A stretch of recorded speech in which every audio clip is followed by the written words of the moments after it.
I did speak, Dan, with Tim Cook, the CEO of Apple, and what he indicated to me is that after a very depressed few weeks of March, they're already starting to see things pick back up in April. What's your takeaway from that? That's really the key. I mean, it's about what the stabilization looks like in April and going into the rest of 2Q. But more importantly, on the other side of the dark valley, that's the focus for investors. Look, I'd characterize that investors were expecting a nightmare on Elm Street quarter. And as soft as it was, I'd call it better than feared, especially on the iPhone side, but especially services. You combine that with what Cook's talking about, I view many investors as enough to continue to buy the stock for the other side of the dark valley. Apple CFO Luca Maestri has been speaking on the call, highlighting the services revenue, especially from the App Store, third-party subscriptions.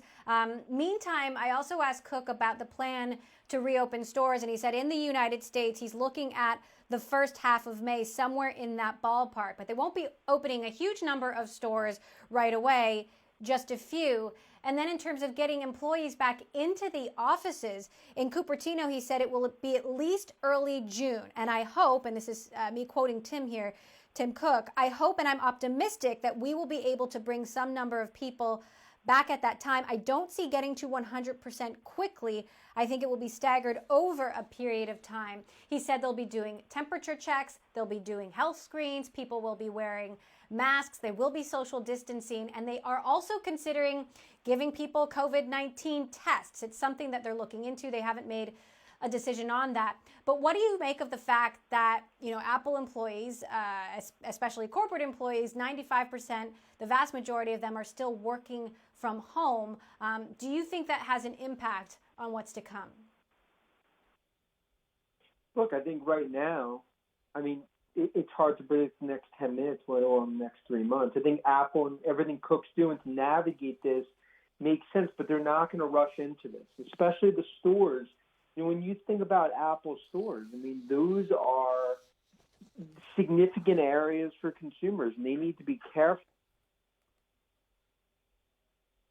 And I think that's going to be the big focus.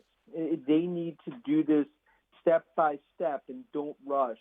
Because remember, it's not just about Apple. Others are going to follow their lead, and that's when they know that very well. Now, Cook told me they're not releasing a forecast this year simply because the lack of visibility and uncertainty that they're facing. What's your take on that? No forecast from Apple. Look, so if you look at the knee-jerk reaction, some will be disappointed. I've already heard from some investors, obviously hoping to see June guidance. But in my opinion, and I think many investors feel this way, it's the prudent approach. Because it would be basically playing a game of blindfolded dart for them to give a June guidance. When's the global lockdown end? When do stores open? What does the supply chain look like?